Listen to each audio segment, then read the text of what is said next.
to get to speak with you all. I just heard our recording turn on.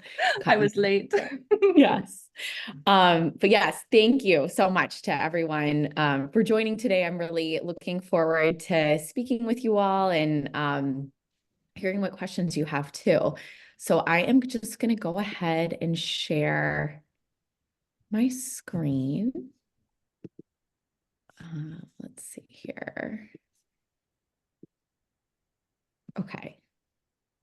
Jimmy, is that showing fine? You can see it.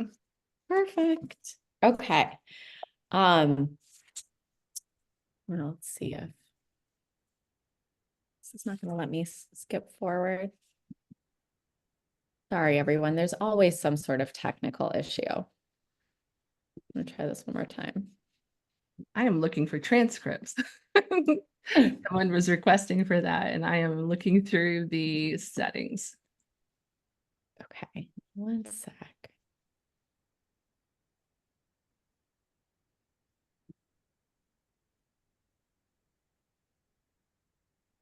Take two.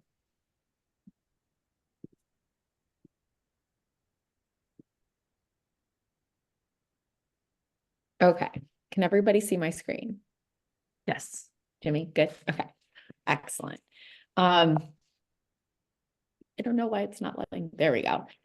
So, as Jimmy said, my role is as illustration agent with a boutique group called Morgan Gaynin.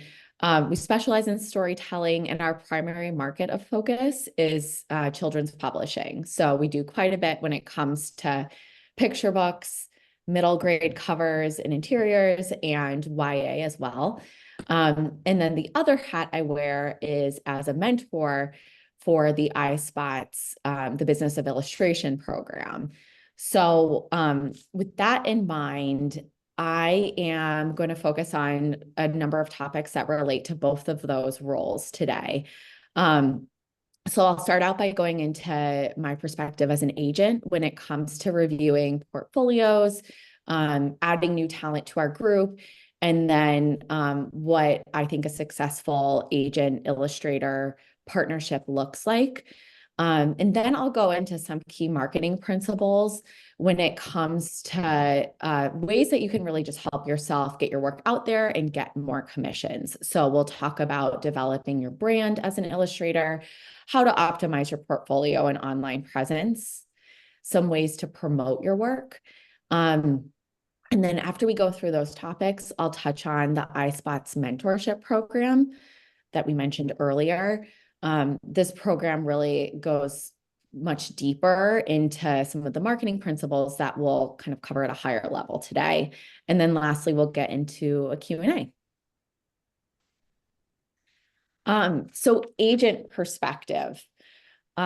So like I had mentioned, I'll talk a little bit about what I would say gets you noticed, particularly within the children's publishing category, hired by an agent. And then once you have that agent, what the relationship looks like. So when it comes to getting noticed, first and foremost, it's just having a really strong and consistent style when it comes to your actual illustration.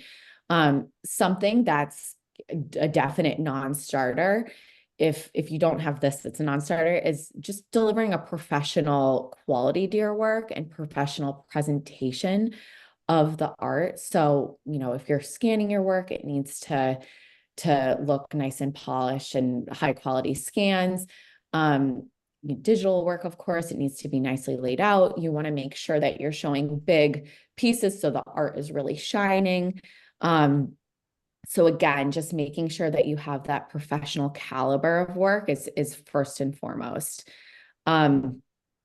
It's worth just giving two examples on this point, actually examples of illustrators that this was something we worked on through the Theispot program. One was a woman named Andrea who does work by hand, and she scans her work, and the quality just really wasn't there in terms of the scanner she was using and how that was coming through. And sometimes she had context for example, from editorial assignments that, again, when scanning the work, it just didn't come through in a professional manner.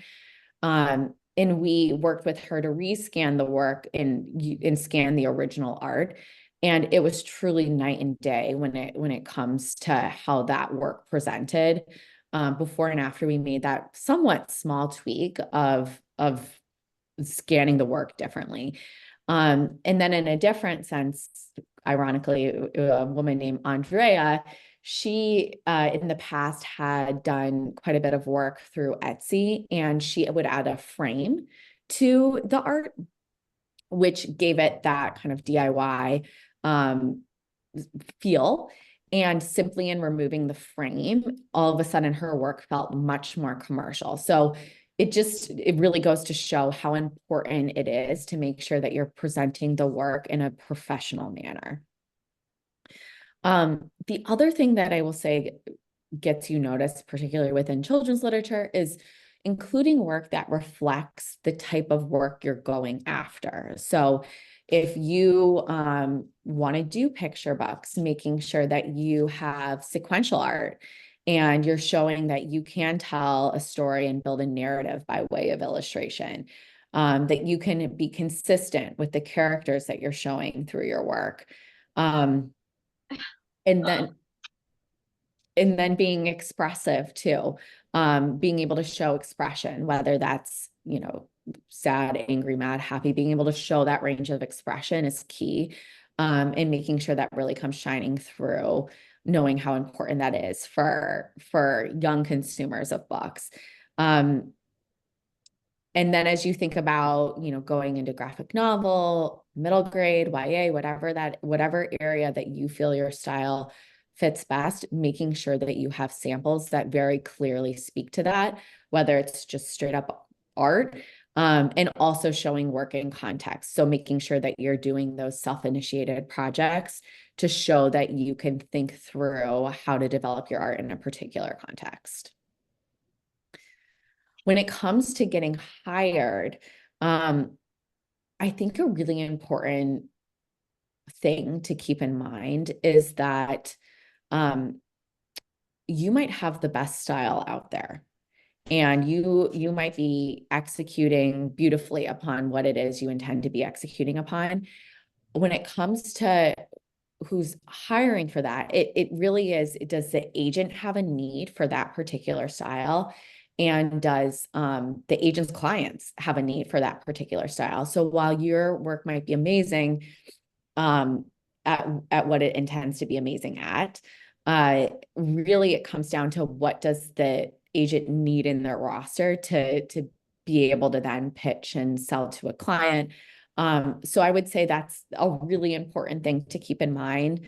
And aside from having a style that particular agent needs at a given time, I would just remember, again, back to the professionalism, making sure that you're very clearly, when you're reaching out and sending an email, addressing it to that particular agent, not including tons of agents listed on the email, so that you can see that as an agent that this person has done a big broadcast out to many people.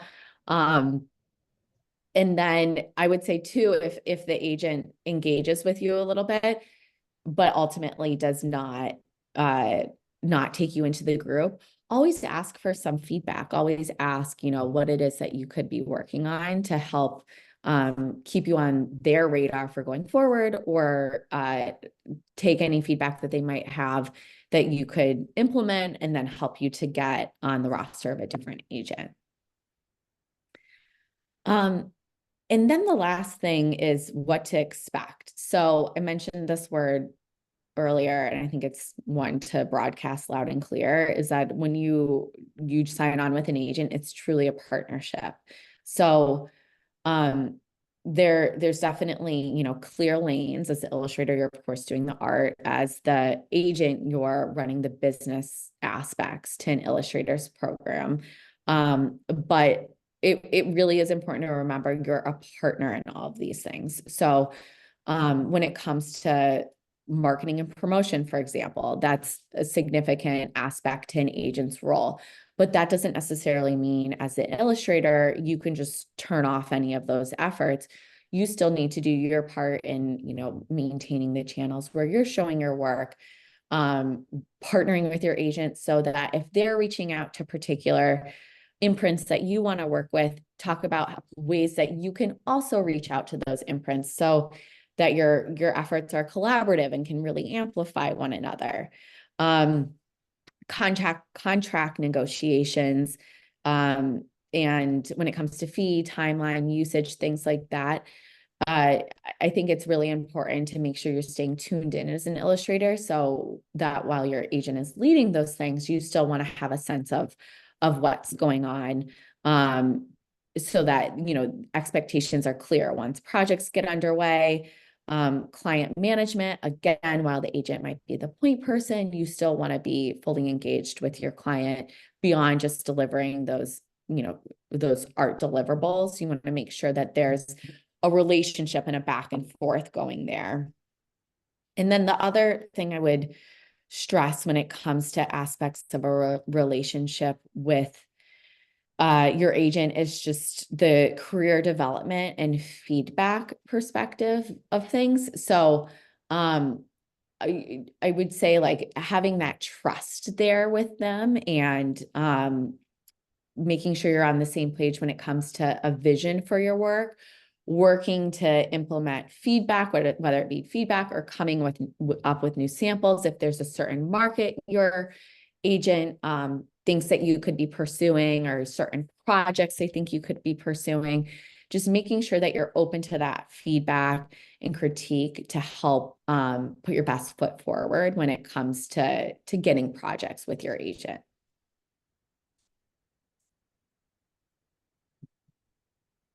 Okay, so to kind of help illustrate some of those points and then go on to the next section when we get into marketing, I wanted to take a look with you all at two artists that are part of Morgan Gaynin. And what I'd like to do is just point out some things that drew me to those particular artists when we decided to start working together. And then I also want to talk about these two artists and kind of what they stand for when it comes to their brand. So Yevgenia Nyberg is a Ukrainian author illustrator, and she does work when it comes to picture books and when it comes to editorial illustration as well. And I'm just going to pull up a couple of Yevgenia's channels so you can get a feel for her work. So when I first was reviewing Yevgenia's work, I liked how clearly she laid out what it is that she works on as an illustrator. So you can see down the side here, picture books, editorial. She does do some fine art and stage design. So not directly illustrating, but that's clearly separated. When it comes to her portfolio, theater posters, et cetera, et cetera. So for me, seeing picture books and editorial front and center is like, okay, this is clear why she submitted her work to me, connects with what I work on. And then I could see very clear context for the books that she's done and the work that she's done so far. So I could click on the images and see them, large and very clearly on my screen. Something of note about Yevgenia is, again, like I had mentioned, she's an author illustrator. So she included both writing and illustration samples, as you can see, in context too. Her particular art is somewhat quirky and has a certain sensibility to it. So showing the art and the text together is very important to really get her work. So she's done a nice job of kind of building that out, and was clear to me. Basically what her offering was very clear to me when I first reviewed her portfolio. All of her awards and recognition were front and center. So everything was very straightforward on her website. Similarly, so on her Behance, so I could go here and see that same work again, grouped together accordingly. So there's very clear context. And then next, I usually in my personal preference is to look at a website. I really like Behance for picture books just to have that context. And then Instagram too is a nice, it's just a preference for me. I always look on Instagram as well. And Yevgenia, on her Instagram, you can see there's it's not just straightforward images from her picture books, but more so little snippets here and there, pictures of herself. This particular Instagram post is she recently did had a book, and it's about a particular artist, and she was posting pictures with fine art from that particular artist. So just giving some fun context to that, you just start to get more of a flavor on Yevgenia's Instagram page as to who Yevgenia is. And it helps to just infuse that personality into her work and give you more and more of a feel of who she stands for as a brand when it comes to who she is as an artist. So that's kind of gives you a sense for Yevgenia. Meanwhile, there's another illustration team that we represent, the Brave Union. This is a husband and wife team out of Kansas City. And, you know, you can pretty quickly get a feel, while Yevgenia definitely has a more niche appeal. The Brave Union has a much broader appeal, both in terms of their style and the types of work that they take on. So you can see they have their picture book projects smattered throughout. They have other types of illustration projects in here too. You can see this is part of a branding project. And then with the way they've set up their site, you then click on the tile and you can see more work associated with each of those particular projects. And again, the art is just presented very professionally and clearly. I like that they have images of the picture book covers, the actual picture book covers, in addition to actual art, the raw art samples, so you can get a feel for it in both ways. And then same thing, the Brave Union has used their Behance similar to Yevgenia in terms of categorizing things by picture books or by projects. So you can read a little bit of a blurb. Often in the case of the Brave Union, they'll include their starred reviews and what the reviews were. The art is, you know, nice and big again. And then they use their Instagram, similar to Yevgenia, to just give a flavor for who they are as people. And they'll do, you know, unwrap books when they get their book prints, and you know, they're showing their kids, because, you know, them as parents is a big part of their story.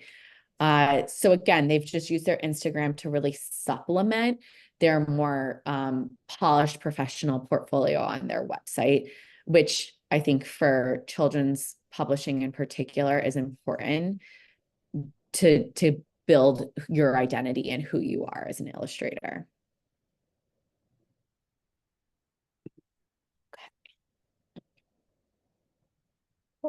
Jimmy, I'll just take a quick breath. Is there any relevant question I could address? So just to give everyone a chance to catch up before I keep moving forward.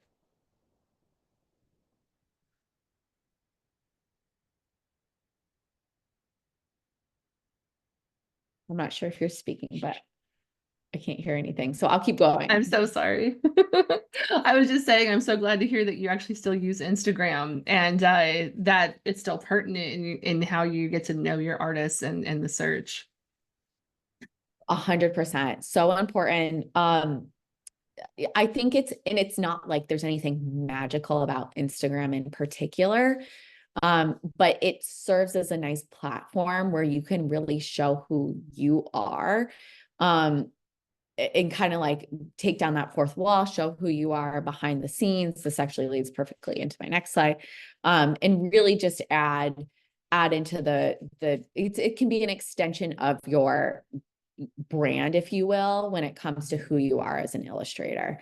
And I think another nice thing with Instagram too is you hear over and over from art directors and editors, and I know this is true of myself when I'm searching for illustrators.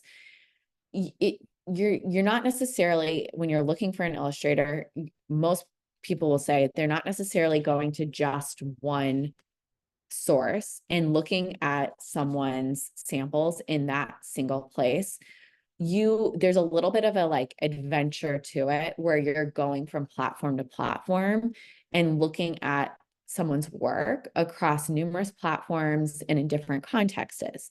So I know for me, as I'm looking at work across platforms, it's a little bit of a dead end if it's the same thing everywhere. I like the discoverability of seeing someone's professional portfolio on their website, but then having at least one other place where I can see a different angle of the work or a different angle of the illustrator to get more of a sense of who they are and what they stand for when it comes to, again, their brand, if you will, or their identity as an illustrator.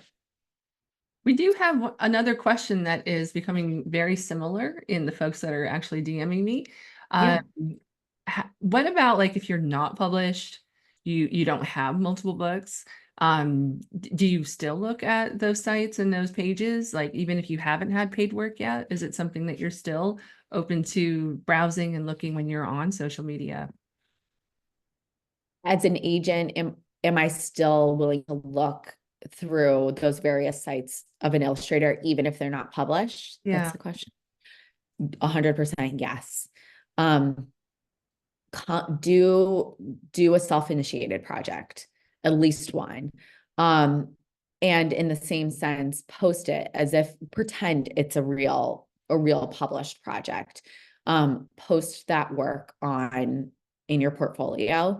And then I would recommend then going on your Instagram and show a little behind the scenes, do a studio tour and show a little work in progress video or behind the scene making a video, or find some sort of angle to infuse yourself and kind of like unveil the process or whatever it is that you think could be interesting about that particular project or any project really, to give a flavor for who you are. So I would say everything that I'm talking about today, even if it's not published work, still applies. Just do a project and pretend it's published work and treat it like that and put it on your site as such, and carry on with those other steps and how you would want to go about promoting it if it were published.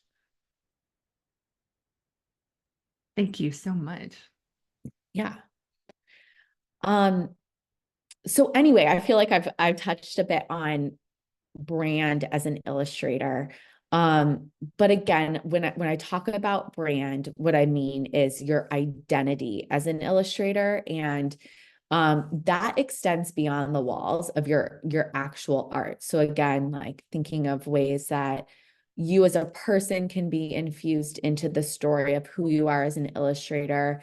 You want there to be somewhat of a feeling evoked from your art and have that be, somewhat of a consistent attribute. And then same with look and feel, not only in your art, but think about, ways that you can pull your artistic style into your visual identity as an illustrator. So if you go back and look at Yevgenia, you can even see in her font choice and how she's written her name here, it ties into her illustration style. And similarly, so the Brave Unions,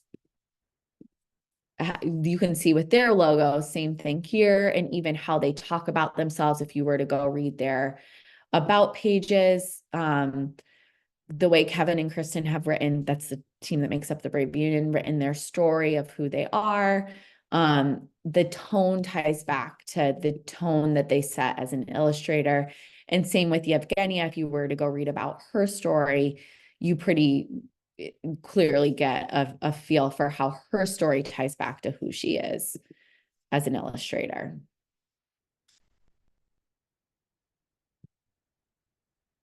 Okay.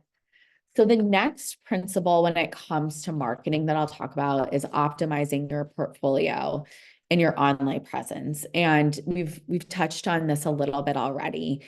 But I think something that's like the key thing to remember is when we talk about portfolio these days, it's more than just a single source.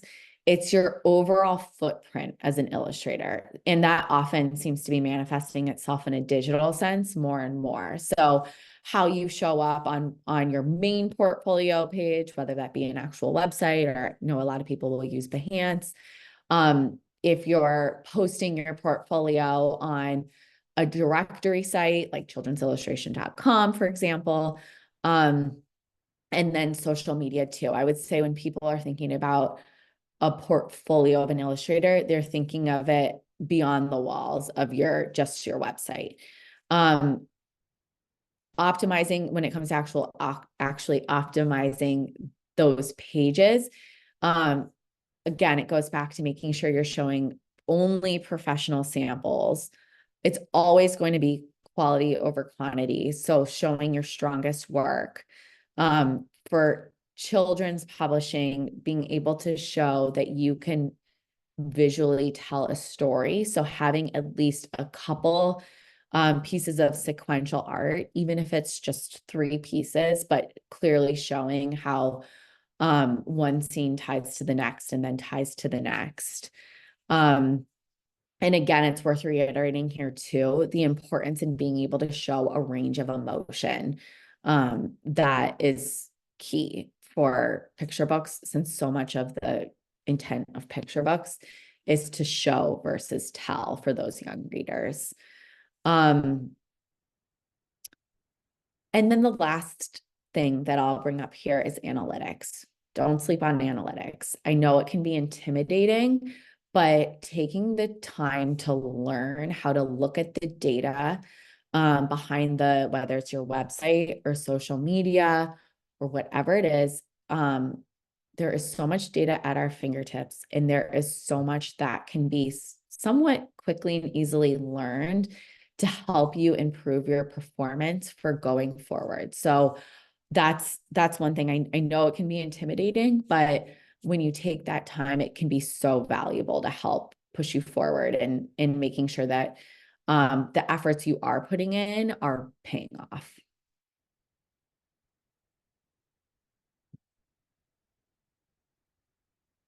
So this next slide goes into, we talked a bit about brand and identity. We talked about optimizing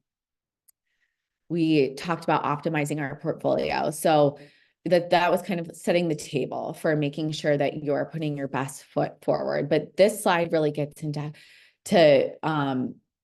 getting yourself out there. Just because you have a great website, and a great identity, it's not going to just automatically turn the knob on having a flood of business come to you. We need to find ways to actually push our work out. And the visual that you see up on this slide is called a marketing funnel. So it's a basic principle of when you start at the top, you're building awareness, and you're doing this in really broad ways. And you might be bringing awareness of your illustration to some people who it's relevant for and some people who it's not, but you're casting a wide net. So ways that you can do this would be simply having your website out there, or posting your portfolio on a portfolio directory, or having your organic social media channel. As you get lower and lower in the funnel, you're doing things that are more specific to target those that are more and more likely to be interested in your work. The catch is, as you get lower and lower in the funnel, it can get just more challenging because you're doing more specific outreach, almost down to the point of where you're reaching out one-on-one to people. So it just ends up being more work because you're reaching out so specifically. So again, at the top, you're starting with broad awareness, then you're starting to get a little bit lower into contextually relevant ways to reach people who are maybe tuned in specifically to the kidlit market. Then you're getting into the orange column of specifically targeted outreach. So this would be perhaps you've identified a handful of imprints that you feel that you'd be a good fit for, and you put together an email explaining how your work ties to whatever it might be that that imprint focuses on. Maybe, for example, you feel you're a really strong fit for picture book biographies, and you find imprints that do a lot of picture book biographies. So you would talk about that in your email and include a relevant example that would be fitting for picture book biographies. And you would send out a larger scale email targeted to that group of people. That would be an example of targeted outreach. One-on-one outreach would be down to the point of where you have found a specific contact that you think you've seen their portfolio as an art director or designer. You know about the imprint that they work for, and you feel that your style would be a good fit for the type of work they do. Or maybe you know about a specific project that you want to pitch yourself for that particular person does. That's what this very low in the funnel effort would look like, where you're reaching out one-on-one. And that might be by way of an email, or it could be by way of, following someone on Instagram and maybe sending them a DM saying, introducing yourself and very briefly saying, you feel your style could appeal to them because of XYZ reasons, or doing that on LinkedIn too would be another example of how you would do that one-on-one outreach. In my opinion, for children's publishing, the bottom two pieces of this funnel, targeted outreach and one-on-one outreach, I feel that those are particularly important for children's publishing, given how intimate the relationship is between the illustrator and the person that's commissioning them to do work. So these bottom of the funnel activities can certainly be harder ones to do for the reasons I talked about earlier, but I would definitely recommend placing your focus here if exploring ways to promote your work is something that you're looking to get more into.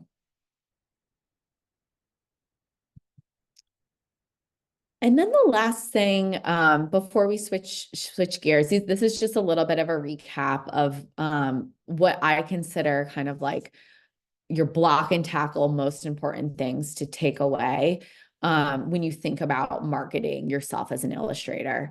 So the first would be understanding your customer. It's so important to make sure you're sending a relevant message to a relevant recipient. So going back to that example of you're reaching out to an imprint that does a lot of picture book biographies. You're going to want to make sure that you're sending them a sample that would speak to that category. You're not going to want to send your sci-fi sample to them. So making sure that you're showing work that speaks to that particular audience and talking about your work in a way that can connect with that particular audience. The next thing would be mixing your channels. So this goes back to, you don't necessarily want to have your website and, that's it, call it a day. You want to think about how you can show up in different places, both from the perspective of having your work across various channels and thinking of various ways that you can push your work out from a promotional standpoint. You want to make sure that you're staying consistent with your brand. So going back to the things that we talked about earlier with branding, your, identity, your look and feel, how you talk about your work. You want to be consistent in reinforcing the same message of your brand across the board. Analytics, don't forget, you have this data at your fingertips in many cases. And these are really, clear, decisive ways, data-backed ways to improve the efforts that you're putting out there. It's a marathon. So you can't expect to send your one email or do your one thing that's going to support you as an illustrator. You need to make sure that you're getting a cadence going, and over the course of time, having that steady flow of promotion and that steady flow of fresh samples, and really showing up consistently and not just doing it in a single spurt. You got to think of it as a long haul and showing up again and again. And one little stat with that is, in marketing, you often hear about the rule of 7, and that means that someone needs to hear or see something 7 times for it to resonate. So you can't, oftentimes people hear something once, twice, 3 times, and it's not sticking in, especially if it's not a captive audience. So you need to just reinforce whatever it is that you're looking to push out again and again. And then the last thing is engaging with your customers. So if someone shows interest, don't hide back. That's your time to lean in and start to try and have that one-on-one dialogue to see, how you can propel that forward. If someone takes the time to say thank you, and that's it, when you have sent them sample work or done some sort of outreach, consider that engaged. Consider that someone to keep on your hot list of, you're going to follow up with them again, and keep that cadence going. It might not necessarily be like a full-on dialogue in the next 24 hours, but if in the world of publishing, if someone has taken the time to acknowledge receipt, consider that a win. Okay.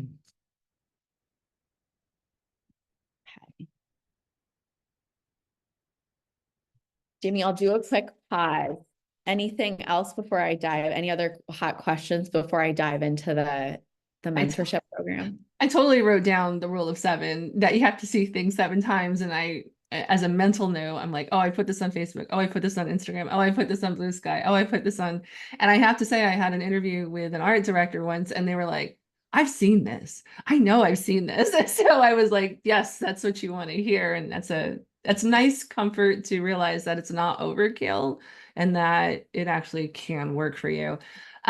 We do have a question here about adding lettering to a portfolio. And if you haven't been hiring to do lettering projects, should you create some samples for lettering in context to a brief that you've made for yourself? Should lettering be a skill that illustrators work on in general? How do you feel about, and I would say like that would also broaden into like typography. Do you design like and layout for composition when it comes to text, or should the illustrators really focus more on the illustration? Or yeah, is it an added bonus or a perk to do so? That's a great question.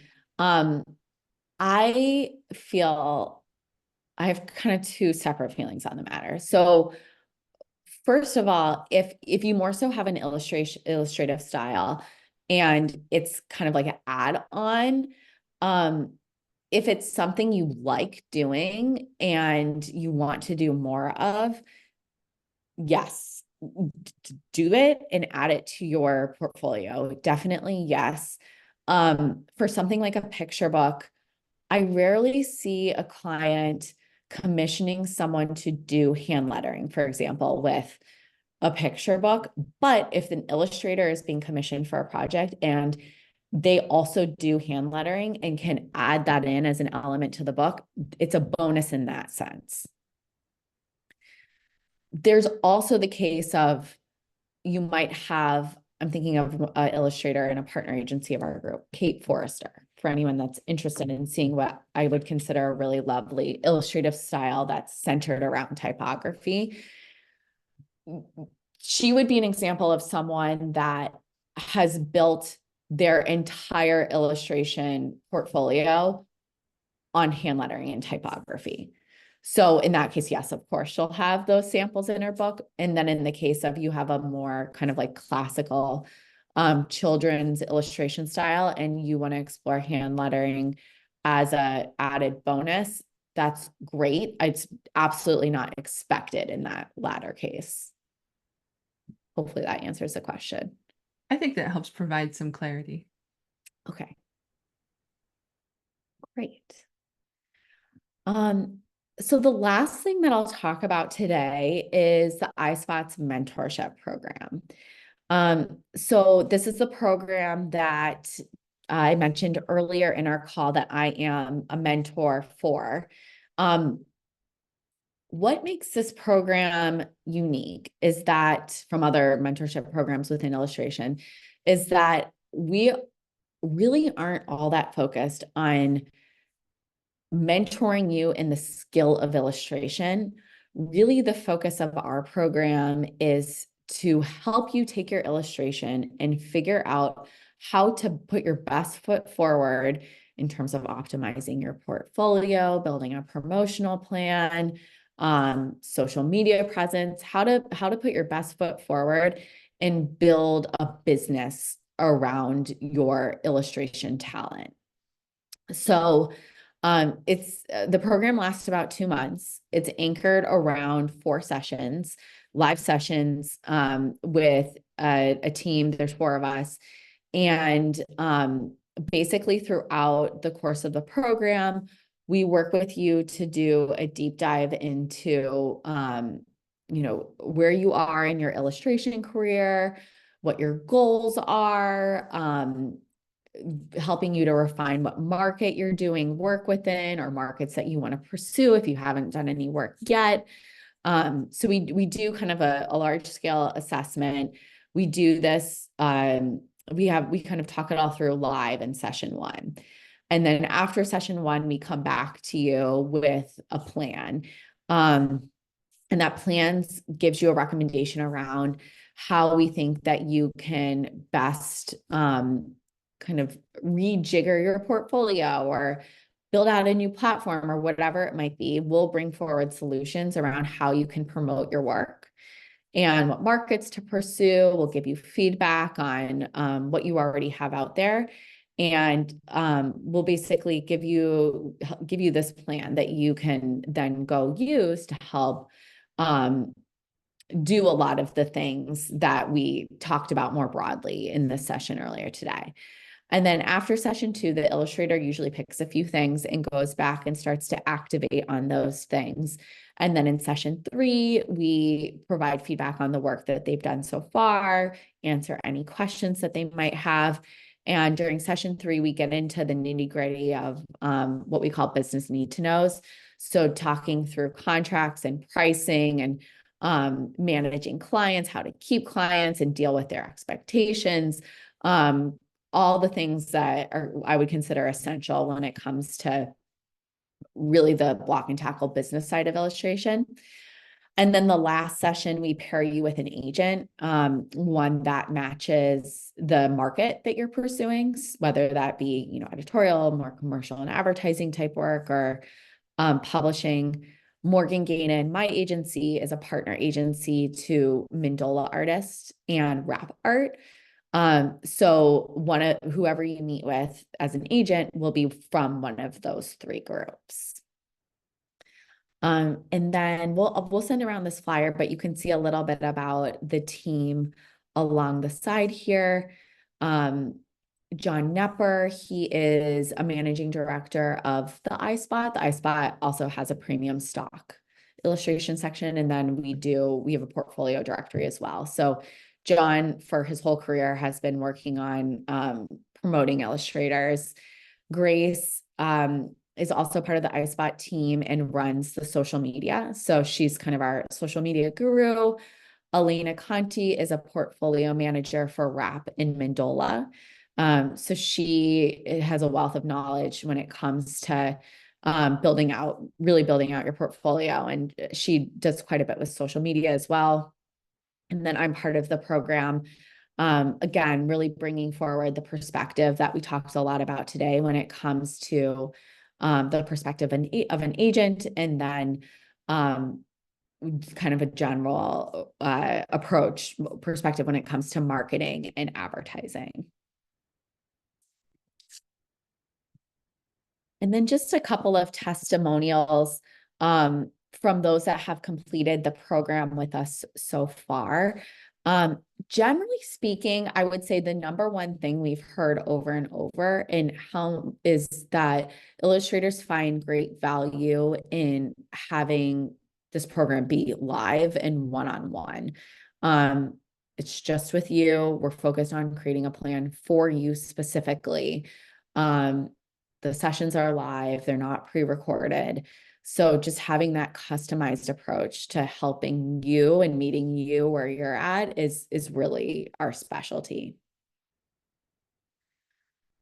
So with that, I'd love to dive more into some Q&A. And again, I just want to thank everyone for joining today and taking the time to hear, what I had to share in terms of being an agent and then a mentor with the Theispot's business program. Thank you. Great. So I love the idea of a one-on-one mentorship because I know feedback is so important.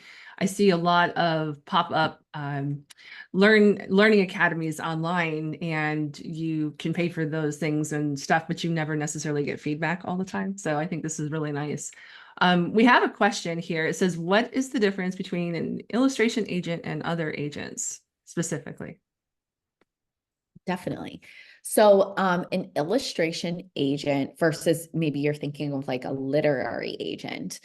An illustration agent specifically represents illustrators when it comes to illustration commissions or illustration projects. For the most part, illustration agents will specialize in certain markets. So in my case, I primarily do children's publishing.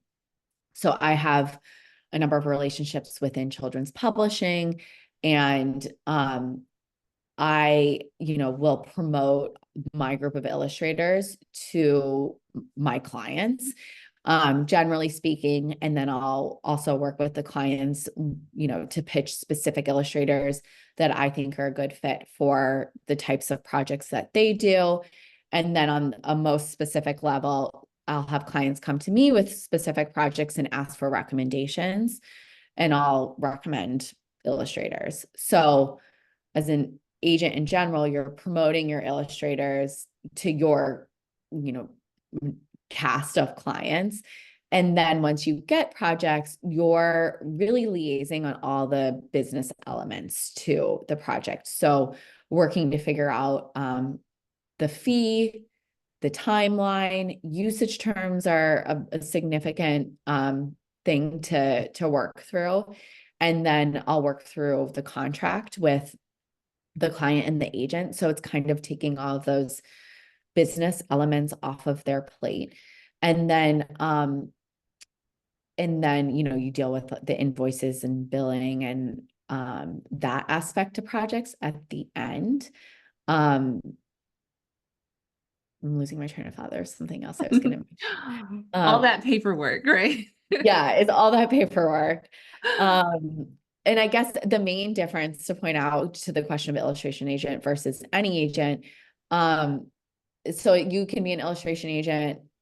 Like I said, I'm for the most part work in publishing. There are other agents that specialize within editorial. So they're working with the newspapers and the magazines and that type of client on a regular basis. In doing the same tasks that I talked about myself doing, they just work in a different market. And same thing again for advertising and commercial work. There are agents that specialize within advertising and commercial, and they're working with packaging companies, advertising agencies, a different sector of clients. So is it okay to have an agent that's like publishing with you, but possibly an agent that might be with editorial work or in a different slice of your portfolio, perhaps? Yes, definitely. Okay. Well, we also, oh, I'm sorry, go ahead. No, you go, Jimmy. Good. We have some more questions. They're coming in.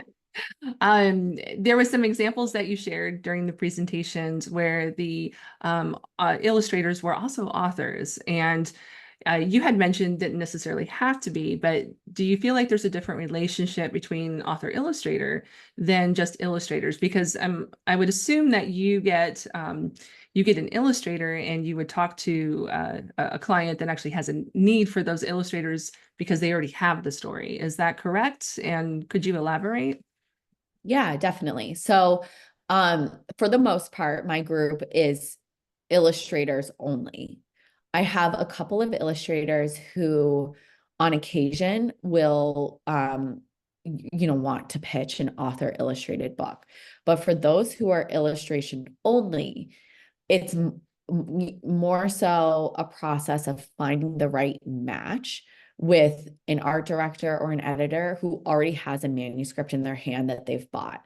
So in the same sense that there are illustrators who just do illustration, there are authors who just write. And then there are some people who do both. So for the most part, I'm, trying to pair my illustrators with editors or art directors who already have that manuscript in their hands. In the case of Yevgenia, who we talked about earlier, she is an author illustrator. And the only true, like consistently true author illustrator in my group. Typically, I would not take on an author illustrator because my specialty is illustration. But in the case of Yevgenia, her writing style and art go so hand in hand. It would be hard to separate those as two separate things to sell to an editor. So that's why really she sometimes does just illustration, but really for the most part, her work shines best when it's both via writing and illustration. So in her case, it's more proactive. When she has a project she wants to pitch, we go out and sell her package deal, as opposed to with illustrators. I often am more so. It just is a different working relationship. Hopefully that answers the question. Yeah, and it was interesting to hear that because I'm an author illustrator as well, mostly, and then I pay editors to edit my work. We have a question that says, if you had submitted a portfolio and it was a no, but this person decided to redo their whole portfolio, is it acceptable to requery that same agent with your new portfolio? I'm going to assume, yeah, absolutely, right? Absolutely. Yeah. Absolutely. Even if it's not like, that's an extreme example. If they're just in the past 2 weeks, someone submitted their portfolio to me. I like their work, but not enough to bring them on right now. I feel that they could get to a place where I could bring them on. So I gave them feedback and said, come back to me in 6 months to a year once you feel you've worked through some of that feedback. So there's the extreme example of redoing, but there's also, just because the answer is no right now, timing matters too. Like, don't feel as if the door is closed permanently. Right, right. And do you folks also take mailed postcards, or is it usually just email for Morgan Gaynin?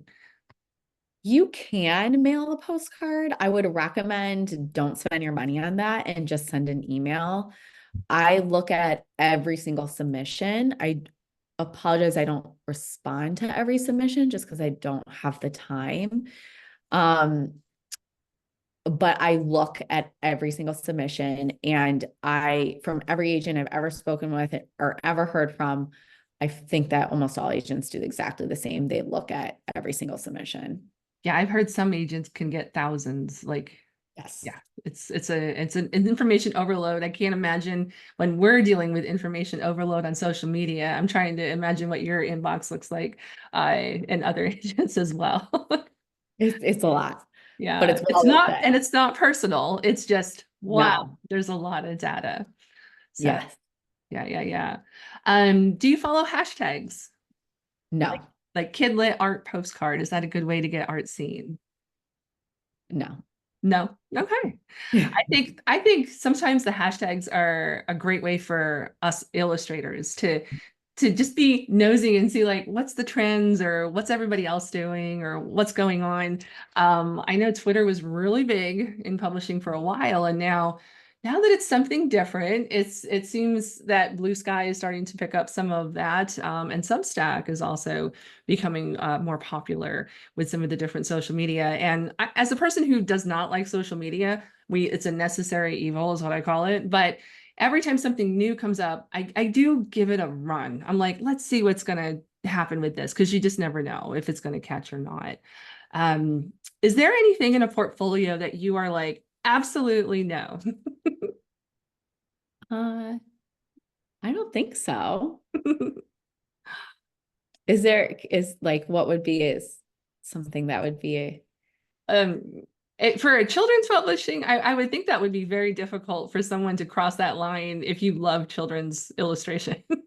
yeah. Animals and people, and are you like, because I've heard in the past, and this might be helpful for others, I've been told literally one day, you draw animals better, you should stick to that. And seriously, the second day being told you need to have more people, less animals. And I think it's important to note that every agent's a little different in their preferences of what they see. I think it's normal for an agent to look at the pros and then also the opportunities, and to just name and throw out those opportunities. It's just feedback. It doesn't mean I have to do this way, but it's just feedback of what someone's seen. I don't know, an absolute no, that would be a tough one. I agree. I can't think of anything that's a no, because even when you get into subject matter of, for like within my group, there are, I would say the majority of illustrators that do a lot within children's publishing. I also like to bring on illustrators that also have an adult side, so that we can do editorial work. It's a nice way to kind of like fill time in between children's projects. So I'll use Yevgenia again. This is where, when it's appropriate, you sector out your portfolio maybe into two portfolios. So Yevgenia has her children's portfolio. She also has an editorial portfolio.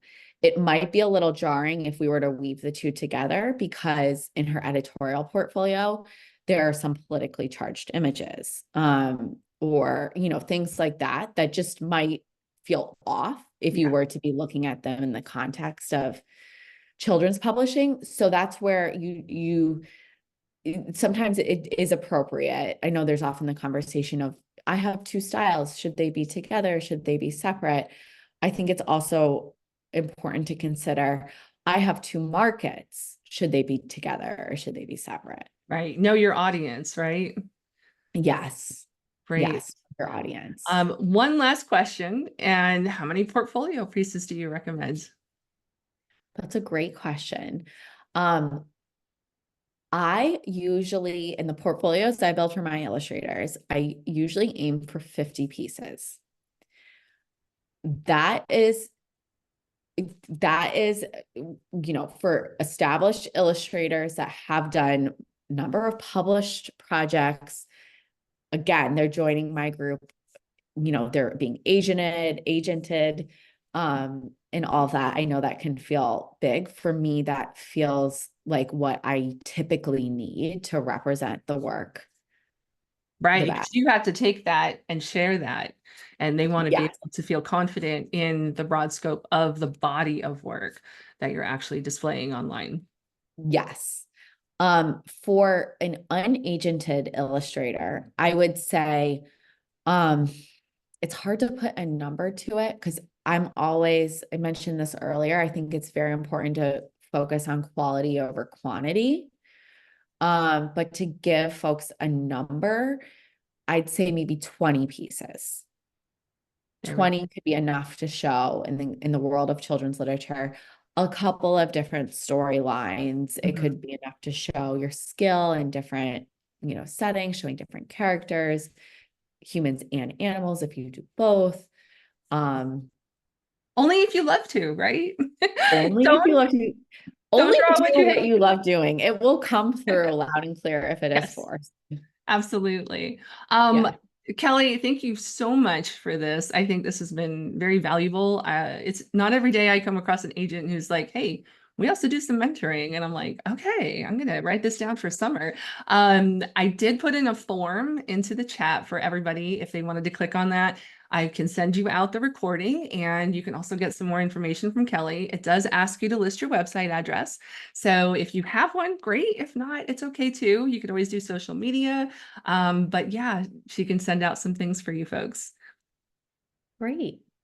Thank you all. I really enjoyed speaking with you again today, and appreciate the questions. Oh, one last thing before I forget. For my region, we actually have the spring mingle coming up. So the registration is open, and there are 2 links there. You can follow those through. The spring mingle is just our regional conference here for Georgia, Alabama, Southern Panhandle for Florida. And we are in Decatur this year. And Kelly is going to be one of our portfolio reviewers for post-conference critiques, and they will be online. So if you sign up for the conference, you can sign up for some portfolio feedback and receive that one-on-one. Thank you, Kelly. Thank you, everybody. Thank you so much. Bye, everyone. Have a great day.